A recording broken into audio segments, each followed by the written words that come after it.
नमस्कार विद्यार्थी मित्रांनो, मी धर्मेश आपले पुन्हा एकदा स्वागत करतो आपल्या स्पीक प्लस अकॅडमीत. आज आपण इयत्ता 10वीतील unit 1.2 an encounter of a special kind या पाठाचं वाचन करणार आहोत. My father was a medical professional working for a private company in Raniganj in West Bengal. The officers of the company were housed in individual bungalows inside a large campus. Our house was in a corner of the campus. The officers' club was adjacent to the boundary wall of our garden. The compound was luxurious with green grass, colorful flowers, and a host of tall and majestic trees.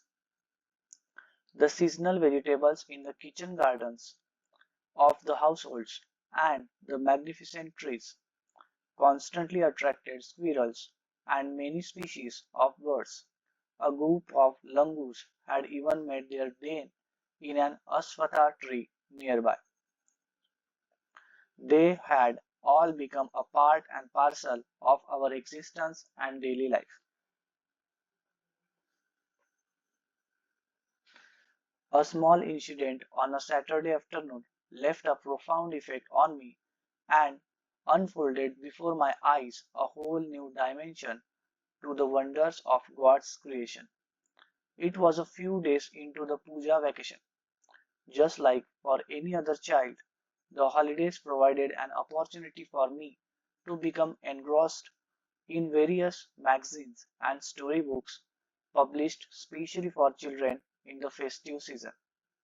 After a hearty lunch, my parents and my younger sister lay down for an afternoon nap, and I settled down with a storybook.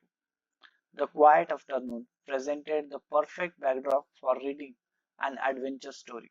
The silence was occasionally broken by the sound of my family snoring, the intermittent chirping of house sparrows, the harsh cawing of crow, the shrill call of kite flying high above the ground. Minutes ticked by. I became deeply absorbed in the book.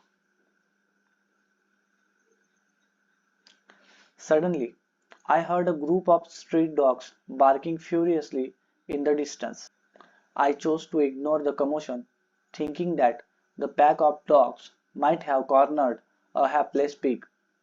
But soon the barking became louder and more aggressive, and the alarmed cawing of the flock of crows added to the cacophony. I also heard the disturbance approaching closer. Curiosity got the better of me. Leaving the book aside, I rushed to the veranda to see what was going on. I glanced towards the roof of the clubhouse and saw something horrible. A big male langur, apparently the leader of its group, was holding a baby langur in his hands and mercilessly biting it all over with a definite intent to killing. The helpless mother of the baby and other lesser members of the langur group were scattered on the roofs of the buildings nearby, watching the baby being killed. I recalled the terrible custom in the animal clan according to which a dominant male usually does not allow another male baby or adult to survive within its group. Without losing any time, I gathered a stout stick in one hand and hurled a piece of stone at the marauding langur. The langur was so infuriated that it hardly took any notice of my assault. But then I started throwing more stones. The dogs, on their part, raised their pitch of cry. The changed circumstances and the sudden unexpected attack from unknown quarters forced the langur to drop the baby from the sloping roof over the veranda. The baby was listless and appeared to be dead. As its body started to slide down, the excitement of the pack of dogs grew manifold at the prospect of a good kill and meal. Keeping the dogs at bay with the stick, I managed to catch hold of the baby langur's tail just as it tipped over the edge of the tiled roof. The baby appeared inert and lifeless. It was indeed a male baby. By this time, my parents and sister had come out onto the veranda and were witnessing my rescue operation. Some of our neighbors had also gathered in the distance. I took the baby langur to our backyard and gently laid him on the floor inside the poultry coop. His body was full of deep bite marks and scratches. Blood was oozing from some of the wounds. The baby remained motionless. My father provided first aid to clean the wounds and stop the bleeding. I was relieved to find out that the baby was breathing, even though his breaths were shallow. Splashes of cold water made the baby stir, and after a few shaky attempts, he sat up. He was in a state of shock and started trembling like a leaf in the wind.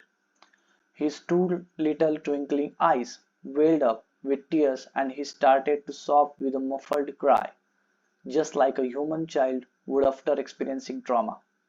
I offered him a peeled banana, which he accepted with unsteady hand and began taking hesitant bites. My attention was fixed on a revival of the baby langur. Suddenly, I had an uncanny feeling of being watched. I turned away from the coop and looked up. There sat the mother langur on our kitchen roof, watching every move I made. She simply sat there quietly, as if convinced that no harm was being done to her child. Meanwhile, the baby sensed the presence of his mother and started to sob and cry a little louder. I retreated from the door of the coop to allow the mother access to her baby. Immediately, the mother descended on the floor of the coop and picked up the baby in her arms. She gave the baby a thorough body inspection to check his injuries and then cuddled him tightly in her bosom. The baby found great solace in her caring arms. The mother sat still with the baby in her lap for a few minutes. It was almost as if she was pondering over her options and trying to figure out how she could keep the baby safe from further assault. For a few seconds, the mother langur looked straight into my eyes. Even today, I cannot forget that look in her eyes, showering silent gratitude on me for saving her child. I was overwhelmed by the emotion, the sentiment, and the way she said thanks to me. There sat a universal mother holding a stricken child in her lap. Then, in a flash, she jumped with her baby clinging to her belly and reached our kitchen roof. She surveyed the area for the vicious male langur and then leaped away in the direction opposite to the place of the violent encounter.